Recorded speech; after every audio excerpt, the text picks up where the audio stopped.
Tapi mereka itu memang pemerintahannya bagus banget.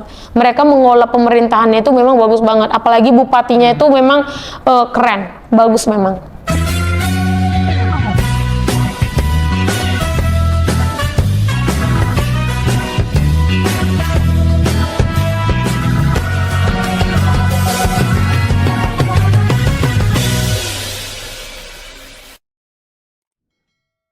Halo Sobat Mutiara, kembali dengan saya Exmin Manjayala Iya di podcast USA Indonesia Podcast Cerdas Baraka.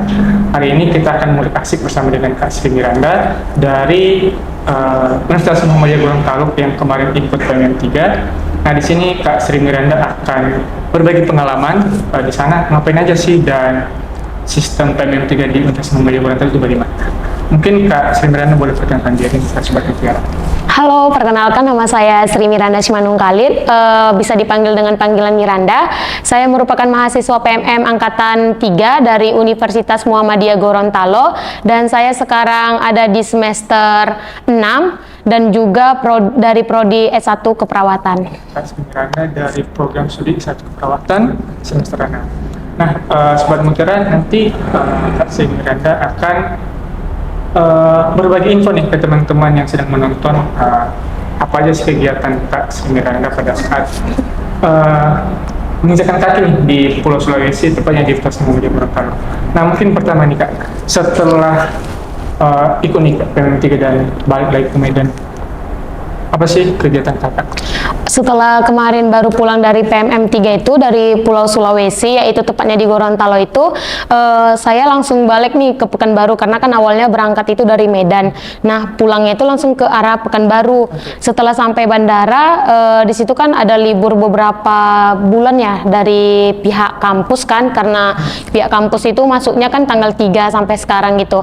Nah waktu itu kegiatan saya setelah 1 bulan di Pekanbaru, saya langsung pergi ke arah Toba. Itu ada tempat saudara saya atau abang saya. Nah di situ saya melanjutkan untuk berlibur dan juga kayak refreshing aja keluar dari Pulau Sulawesi gitu. Jadi ibaratnya Kakak balik dari Gorontalo itu nggak langsung kuliah gitu kan? Tidak. Berarti kalau dibilang Kakak mau refreshing lagi, mungkin di Gorontalo kurang cukup lah ya untuk. Iya, karena cuma 4 bulan. 4 bulan. Iya. Oke.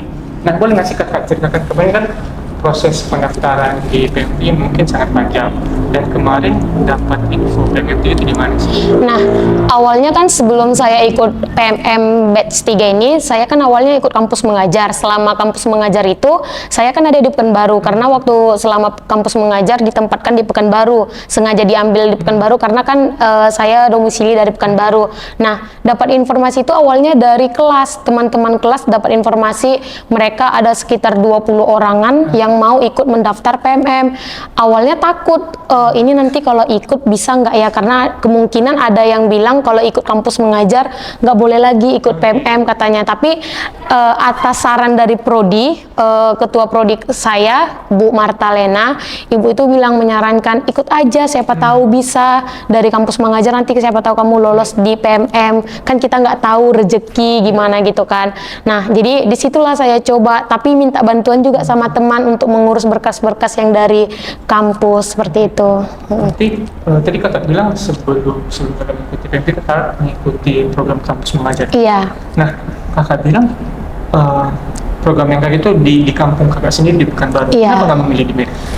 Awalnya saya memilih di Pekanbaru itu alasannya yang pertama biar lebih dekat dengan orang tua. Nah, jadi kan kalau misalnya saya ditempatkan di Medan, nanti kan itu harus perlu biaya untuk ngekos, uang makan, apa segala macam. Sementara kan kalau udah dekat dengan rumah orang tua, saya bisa di situ kendaraan, bisa di situ untuk makan, dan dekat juga dari kampus. Jadi bisa bantu-bantu orang tua sebagian, seperti itu. Itu kan karena Kakak dekat nih orang tua dan ini kan kalau dibilang kampus mengajar berarti mengajari anak-anak sekolah nih. Itu kemarin di sekolah mana? Nah, kebetulan saya ditempatkan di sekolah SMP Daniel Pekanbaru. Itu merupakan swasta. Kan rata-rata kan kampus mengajar ini sebenarnya ditempatkan di bagian terpencil nih, di bagian SD gitu, SD negeri atau SMP negeri. Dan kebetulan saya waktu itu di swasta. Memang agak bersyukur, bukan agak bersyukur banget lah gitu ditempatkan di situ karena domisilinya dekat dari rumah, dan juga di situ juga guru-gurunya udah kayak keluarga juga rata-rata di situ. Jadi waktu untuk beradaptasi dengan lingkungan langsung cepat, sebulan langsung dekat gitu. Tugasnya orang kakak ini kayak membantu lah guru-guru di situ. Iya, membantu. Nah, ini kalau diberatnya, ini kan kakak tadi kakak bilang kakak dari program studi S1 keperawatan. Iya. Terus mengikuti program kampus, mungkin kan nggak balance nih sama jurusan kakak. Agak bertolak belakang ya, iya. Nah, cara kakak supaya bisa gimana ya, menyesuaikan diri nih, misalnya kan menyesuaikan diri dengan guru, terus dengan siswa-siswanya gitu. Nah, untuk saya menyesuaikan antara program studi saya dengan kegiatan saya kampus mengajar, yaitu mengajar, di situ kepala sekolahnya langsung ikut turun tangan juga dalam membimbing saya. Di situ saya langsung dibilang, oh kamu jurusan kesehatan, ini penting ini, dibilang gitu, karena kan rata-rata anak SMP ya malas makan apa segala macam. Jadi saya juga berperan penting, kata kepala sekolah di situ, untuk melakukan penyuluhan kesehatan apa segala macam gitu. Cara kakak supaya bisa menerapkan, ini kan kakak berapa semester nih sebelum mengajar? 3 sebelum semester, iya 3 semester. 3 semester udah diperlukan di usia Indonesia. Nah, cara kakak supaya bisa menerapkan apa yang kakak dapat di S1 itu gimana sih caranya? Nah, sebelumnya kan waktu 3 semester sebelum mengikuti kampus mengajar sudah belajar kian gimana cara buat leaflet, poster, gimana cara melakukan penyuluhan yang benar terhadap masyarakat baik dimanapun gitu kan. Nah, itu yang diajarkan oleh dosen kampus Universitas di sini, USMI, sudah saya terapkan langsung di SMP itu. Jadi kepala sekolah pun sama guru-guru di situ mereka kayak bersyukur banget aku ditempatkan di situ, karena mereka bilang, oh berarti gunanya kampus mengajar ini baik pun kesehatan juga, anak kesehatan bisa masuk, oh ini ternyata ya gunanya. Jadi mereka kayak lebih menjaga kesehatan mereka gitu. Jadi kayak lingkungan mereka pun di sekolah itu jadi lebih tertata sama bersih karena ada anak kesehatan di situ. Jadi Gitu. kalau dibilang mungkin agak berdampak lah. Iya, berdampak. Ada nggak sih kalau ini kan kalau dibilang ngikut program-program yang dari pemerintah ini, berarti kita meninggalkan 1 semester nih? Gitu. Iya, 1 semester. Ada nggak sih kakak merasa begini? 1 semester itu nggak ikut belajar gitu? Iya, itu yang pertama ya. Sebenarnya waktu mengikuti kampus mengajar itu sering saya juga berkomunikasi dengan teman-teman saya di kelas. Ini udah sampai mana belajarnya gitu, yang materi sini udah sampai mana. Jadi pas cara saya biar bisa ikut belajar juga dengan materi yang sudah diajarkan oleh dosen ke teman-teman saya minta itu dari teman saya kayak materinya. Jadi nanti setelah saya balik dari kampus mengajar, itu kan masuknya jam 6:30, pulangnya jam 3 sore karena kan full day gitu kan.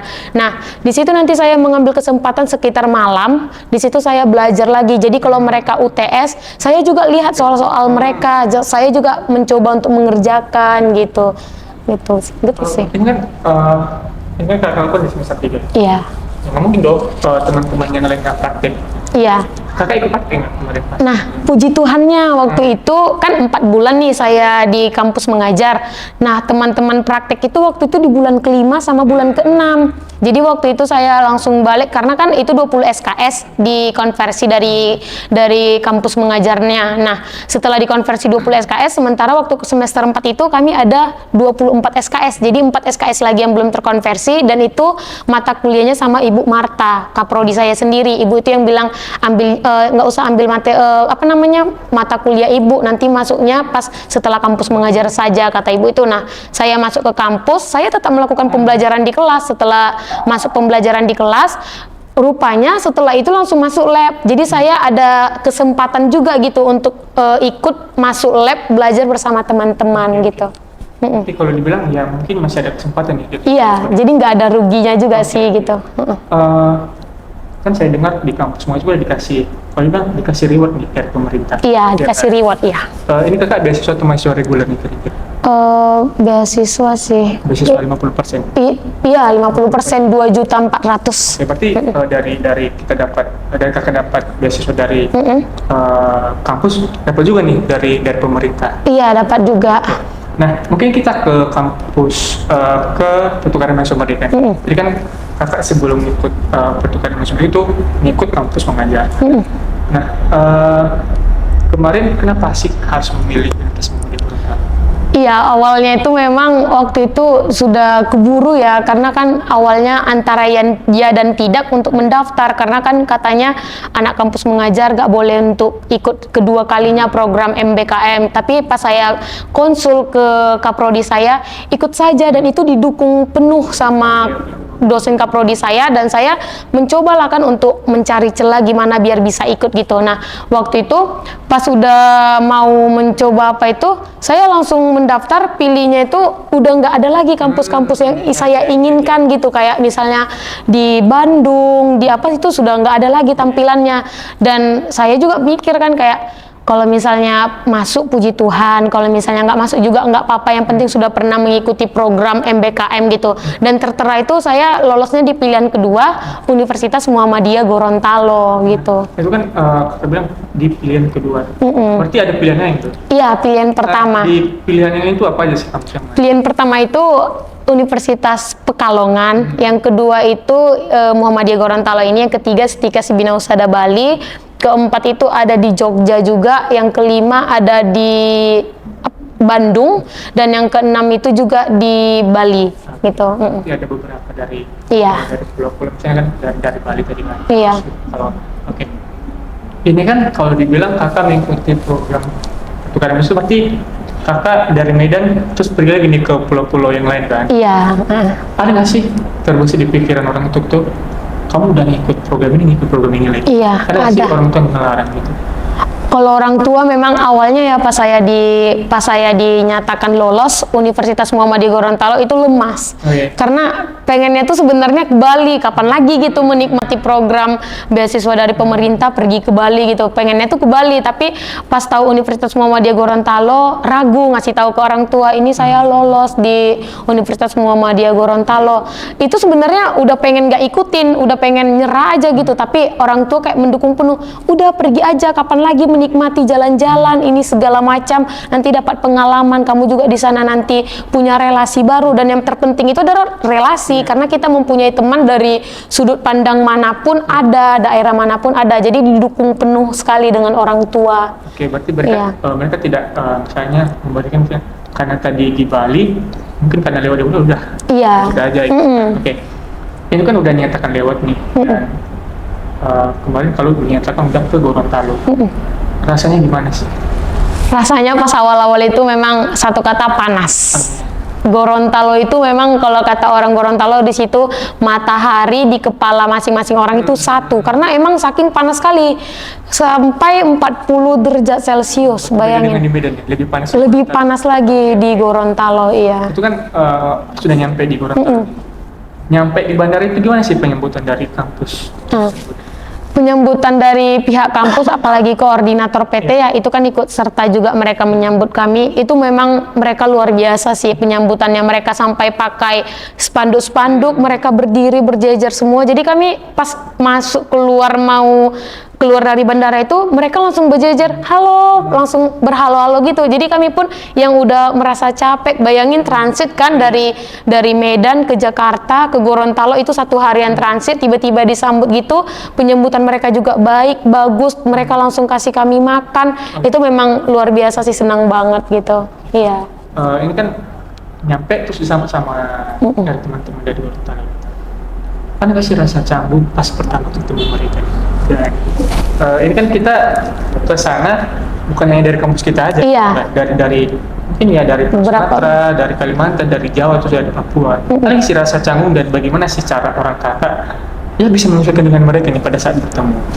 Awalnya tuh memang ya rasanya emang canggung, apalagi waktu sampai di bandara kayak ini aku sendiri loh hidup di sini, di beda pulau lagi, beda kota, jauh dari orang tua. Itu memang rasa canggung memang pasti ada, tapi di dalam diri sendiri tuh udah ditanamin, nggak bisa kayak gini, kamu harus berinteraksi dengan semua orang, kamu harus bisa happy, bahagia. Ini program kampus loh dari pemerintah, masa nggak dinikmatin gitu kan. Nah, cara saya untuk berinteraksi itu ya saya mencoba berkenalan kan dengan mereka, apalagi memang ya sedihnya juga meskipun saya sendiri Kristen perempuan di situ, tapi mereka itu nge-treat saya kayak emang betul-betul kayak keluarga banget. Jadi rasa persahabatan kekeluargaan itu terasa banget waktu itu di situ. Nah, jadi waktu pertama kali berkenalan, setelah berkenalan mereka kayak langsung open saja gitu, jadi kayak langsung mudah open sharing, jadi langsung dekat, nggak sampai seminggu langsung dekat, sama orang Gorontalonya juga langsung dekat gitu. Ya, yang penting itu komunikasi gitu. Iya, komunikasi. Ini kan nyampe nih di sana dan nyampe terus disambut nih kan, nyampe istirahat.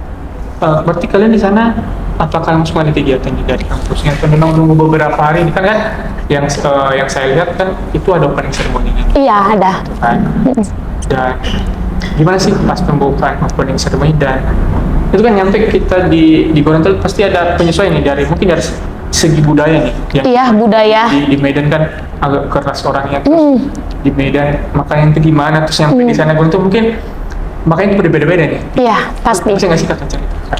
Nah, waktu sampai di sana itu kan kami bukan langsung ada kegiatan gitu ya. Kami diselang 1 hari disuruh istirahat dulu di asramanya masing-masing, karena kami ditempatkan di situ di asrama. Jadi ditempatkan berkamar-kamar gitu kan. Nah, jadi waktu setelah kami beristirahat dikasih waktu 1 hari, jadi kayak ada langsung pembukaan untuk perkenalan anak PMM kepada anak mahasiswa Universitas Muhammadiyah Gorontalo.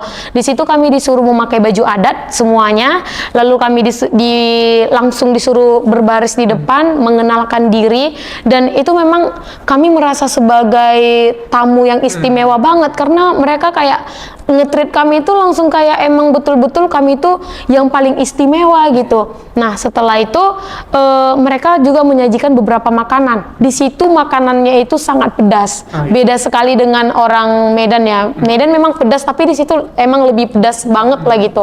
Nah, di situ juga kalau soal dari segi bahasa, mereka itu memang bernada, kalau bicara bernada, dan mereka itu suaranya nggak besar-besar kayak suara orang Medan kan gede-gede, orang Sumatera gede-gede. Mereka emang lembut kalau bicara gitu. Berarti opening mungkin agak seru ya di sana. Iya, seru banget. Mungkin ya mungkin cerita kakak bahwa ada tampilan-tampilan budaya dari Bapak, dan mungkin dari segi makanannya gitu kan. Yang pedas banget. Itu kan sudah opening ceremony, dan memang tujuannya orang kakak di sana itu ya kuliah gitu. Iya, kuliah. Kuliah juga di sana gitu kan. Ini kan kuliah, terus pertama kali ngejakin kelas di sana itu gimana sih? Apalagi kan yang dari kakak jadi ketemu dengan orang-orang Gorontalo, memang asli Gorontalo. Nah, gimana sih rasanya pas menginjakan kaki di kelas dan mungkin ya ketemu dengan dosen baru, teman-teman baru? Ya, nah waktu kami sebelum masuk kelas itu kami belum diperbolehkan dulu belajar di kelas. Jadi kami kayak ada observasi atau orientasi dulu, ditunjukkan oleh dekan dan juga prodi di sana, mana sih ini bagian apa, sampai kami juga disuruh menjelajahi, ditemanin untuk menjelajahi laboratorium yang ada di sana, serta karena kan di sana ada Universitas Muhammadiyah Gorontalo. Mereka itu ada fakultas kedokteran.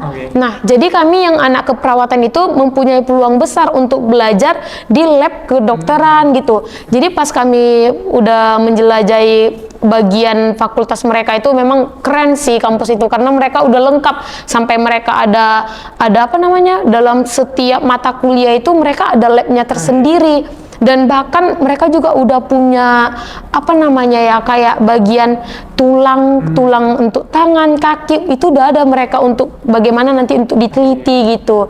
Jadi pas nginjak di sana, dosennya juga baik-baik banget, mereka langsung open kepada mahasiswa PMM. Setelah mereka open, dan lebih kerennya lagi, mereka ini mencoba untuk menggunakan bahasa Indonesia.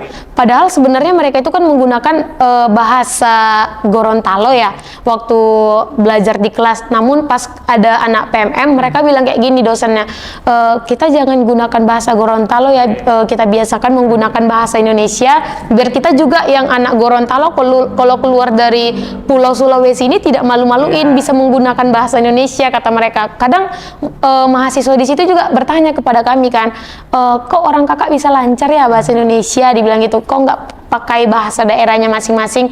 Oh iya, karena di sekolah, di kampus kami harus menggunakan bahasa Indonesia yang baku dan baik, gitulah jawaban kami. Nah, di situ memang selama kami 4 bulan ya belajar, dosen dan juga mahasiswanya semua itu menggunakan bahasa Indonesia. Mereka jarang menggunakan bahasa Gorontalo gitu. Jadi mereka salut sih. Jadi emang kayak sama-sama belajar gitu di situ. Gitu sih.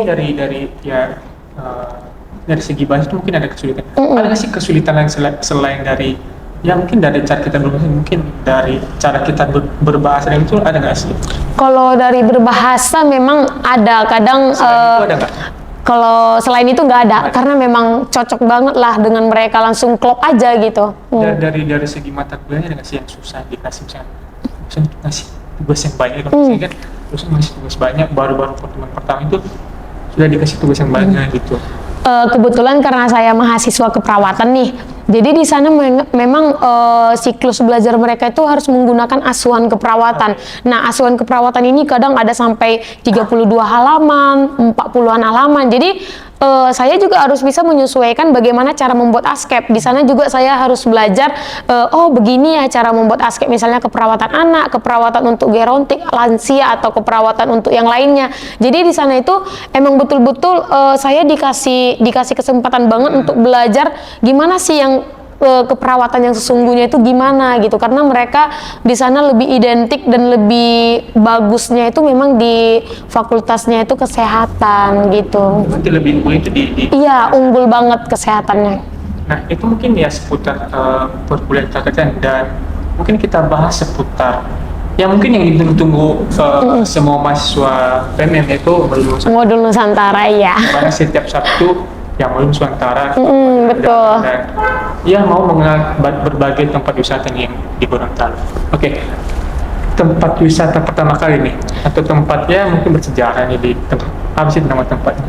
Yang paling pertama kali kami Modul Nusantara itu adalah Suku Bajo. Di bagian Suku Bajo mungkin sebagian besar juga banyak yang mengetahui Suku Bajo ya.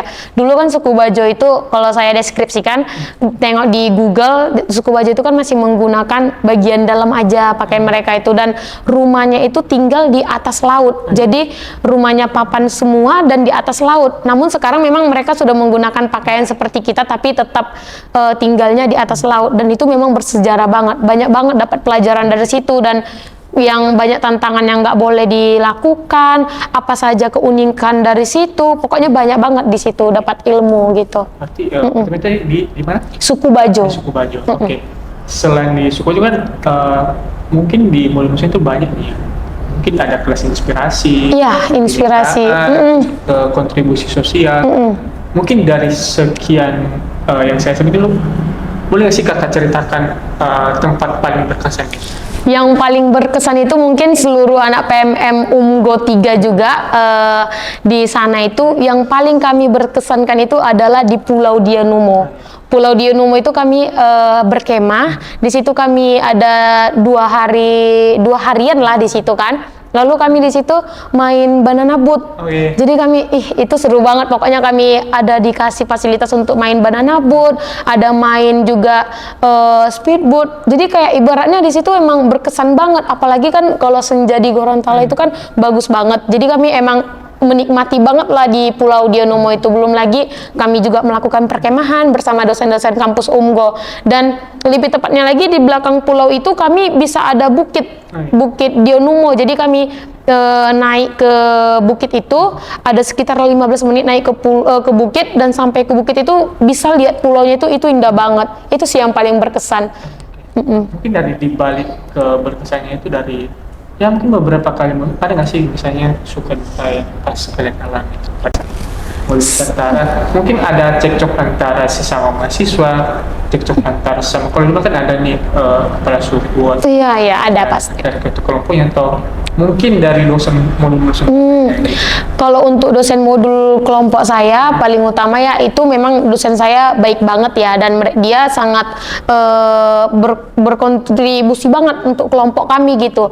Tapi kalau dibilang suka dukanya itu waktu kami foto bersama studio, itu kami kan memang tidak ada sebenarnya program untuk dilakukannya foto studio bersama. Nggak mungkin kan balik-balik ke asal sendiri, kami nggak ada foto studio sementara anak PMM lain ada foto studio. Itu kami memang tanpa ditemani oleh dosen modul atau dari pihak kampus. Itu kami memang melakukan acaranya sendiri, gimana biar punya foto bersama sendiri. Nah, jadi H-3 itu, H-3 mau balik, pas tepatnya itu tanggal 31 Desember malam, kami setelah festival budaya, kami melakukan foto studio bersama. Nah, jadi pas setelah melakukan foto studio itu, kami udah fix nih melakukan foto studio. Rupanya foto studio itu tutupnya itu jam 8:30. Jadi kami datangnya itu udah jam 8-an. Ini gimana, kayaknya kita nggak bakal jadi nih foto studio, sementara untuk besoknya udah terjadwal akan melakukan kegiatan yang seperti ini gitu kan. Nah, jadi pas udah sampai di sana kami harus pindah lagi foto studio, pindah lagi ke foto studio selanjutnya. Puji Tuhannya foto studio yang selanjutnya kami tempatin ini mereka mau menampung kami untuk foto bersama. Itu sih yang paling sedihnya. Jadi kami sedih, meskipun sedih ada kenangannya juga. Jadi waktu malam tahun baru itu jam 00 kami di jalan, bayangin ada 46 orang memakai baju adat di pinggir jalan, jalan-jalan kayak gitu kan seru juga, cuman capek tapi ada pengalaman tersendiri. Ibaratnya kami tuh jadi kayak anak mandiri gitu jadinya di pulau orang gitu. Itu kan pada saat berangkat di dia apa, foto studio ya? Iya, foto studio. Pada saat modul Nusantara itu ada nggak sih suka dukanya? Modul Nusantara suka dukanya itu ada waktu di Suku Bajo, karena ibaratnya di Suku Bajo itu kan kami nggak boleh nih kayak asal-asalan saja gitu, nggak boleh kayak bicara pun harus mikir, karena di situ katanya memang kental banget mereka adatnya gitu. Jadi kalau kami mau bepergian pun ya emang harus ngasih tahu ke dosen modul dulu kami mau pergi ke sini apa kayak gitu. Jadi kayak ibaratnya itu sih yang kayak susah banget gitu waktu modul Nusantara di situ gitu. Tapi kalau untuk sedih-sedihnya emang nggak ada, semua kami nikmati banget gitu. Ya, mungkin dari beberapa kegiatan maksudnya ya menikmati nih. Iya, menikmati. Dan mungkin dari beberapa maksudnya dapat berbagi pengalaman nih, mungkin dari sejarahnya, dari tempat yang saya kunjungi. Dan ada maksudnya ini, tadi kakak belum ceritain tentang kelas inspirasi nih, Dan. Oh iya, kelas inspirasi. Itu ngapain sih? Nah, kami di situ kalau kelas inspirasi ya, kami itu belajar bagaimana sistem pernikahan mereka, gimana adat pernikahan mereka. Kami juga belajar inspirasinya itu dengan bupati. Jadi mereka mendatangkan bupati kepada kami, sama juga kami pernah pergi ke kantor DPRD. Jadi bayangin yang nggak pernah duduk di kantor DPRD, yang kursi DPRD itu kami duduki. Jadi ibaratnya, wah ini keren banget nih, kapan lagi bisa nikmati duduk di kantor DPRD gitu. Itu sih mereka kayak ngasih tahu bagaimana pemerintahan mereka, bagaimana juga sistem mereka dalam memelihara Gorontalo, meskipun Gorontalo itu kota kecil ya. Tapi mereka itu memang pemerintahannya bagus banget. Mereka mengolah pemerintahannya itu memang bagus banget. Apalagi bupatinya itu memang keren, bagus memang. Nah, dari segi kontribusi sosial? Kontribusi sosialnya itu waktu itu kami mengadakannya di Pulau Dionumo, yang tempat wisata yang paling kami sukai. Jadi waktu modul Nusantara di situ, sekalian kami melakukan kontribusi sosial di situ dengan memberikan pelayanan kesehatan kepada masyarakat yang ada di pulau itu. Termasuk salah satunya saya. Di situ kan memang lebih dipatokkan itu dengan mahasiswa kesehatan. Jadi kami ada sekitar 5 orang mahasiswa kesehatan itu ikut turut campur terjun dalam kontribusi sosial itu bersama anak PMM yang lainnya juga gitu. Jadi kalau dibilang ya berbagai macam kegiatan lah. Iya, sangat berbagai macam. Itu kan tadi kita sudah bahas bagaimana apa aja sih kegiatan kakak, mungkin perkuliahan dan modul Nusantara.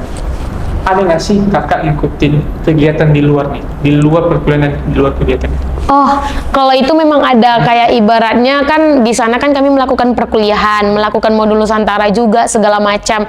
Di situ juga kami diberi kesempatan dan peluang sama pihak kampus untuk melakukan atau mengikuti lomba yang diselenggarakan oleh mereka. Jadi ada beberapa lomba yang sudah saya ikuti di kampus mereka gitu. Lomba apa aja sih?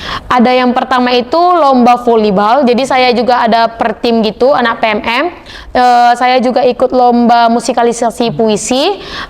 Situ juga saya ada mengikuti lomba debat ilmiah dan juga ada lomba proposal bisnis gitu. Kemarin dapat juara.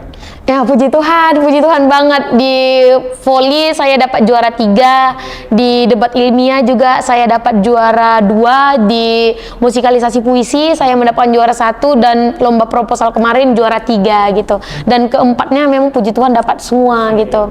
Itu kan kakak dapat juaranya di kampus orang lain. Iya, di kampus sendiri. Iya. Rasanya gimana sih? Itu rasanya emang kayak bangga banget ya, ibaratnya ini kan saya direkomendasikan dari kampus juga karena disuruh dari pihak kampus sana untuk meminta surat rekomendasi dari kampus sini, dan setelah dikasih surat rekomendasi itu ibaratnya kan berarti saya direkomendasikan nih untuk mengikuti lomba tersebut gitu. Itu memang puji Tuhan, bersyukur banget kayak ibaratnya kapan lagi bisa mendapatkan juara di kampus orang gitu, apalagi jauh dari kita gitu kan, Pulau Sumatera, Sulawesi gitu. Mungkin ya, memang pertamanya agak sulit. Iya, Tapi sulit. mungkin ya kita keseringan. Misalnya tadi kakak ngikut kampus mengajar kan, terus nanti ngikut di kegiatan kampus itu mungkin bisa terbiasa. Nah, mungkin dari serangkaian kegiatan yang kakak lakukan nih, jadi kita sudah bahas beberapa kegiatan kakak. Nah, mungkin sampai di penghujung saya kan closing ceremony.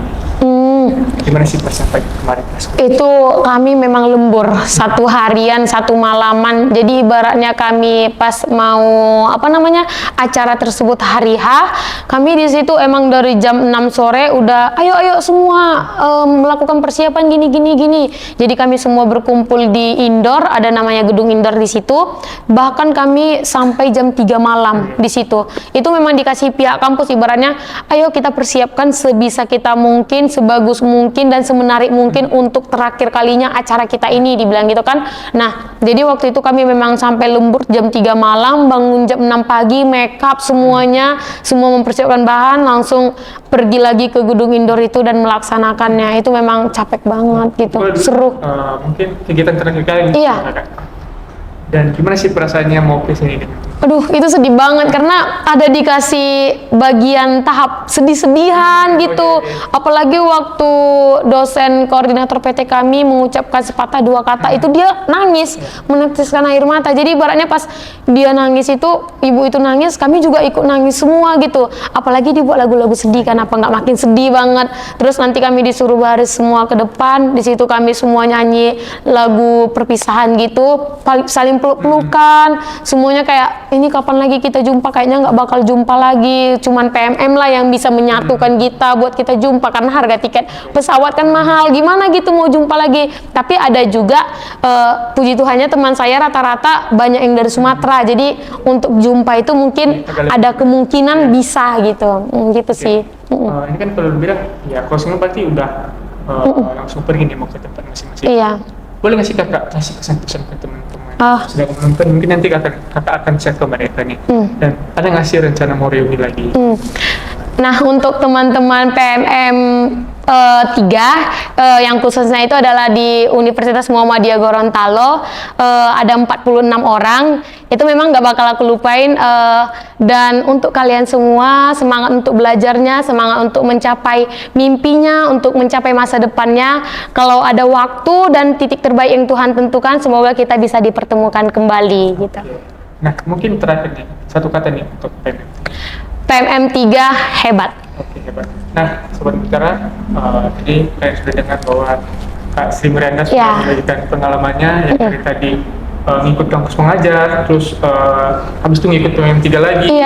Dan mungkin di sana Kak Sri Miranda mau kuliah selama 1 semester di sana dan mungkin mendapatkan perbedaan nih di Universitas Iya, pastinya.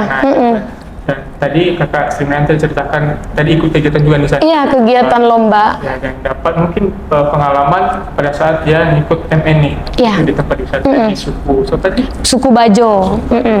Nah, mungkin Sobat Mutiara sampai di sini aja mudah-mudahan kita bersama Kak Sri Miranda. Saya Eksni Manjaya pamit. Sampai jumpa di podcast Sosial Media Podcast Cerdas Masyarakat. Sampai jumpa.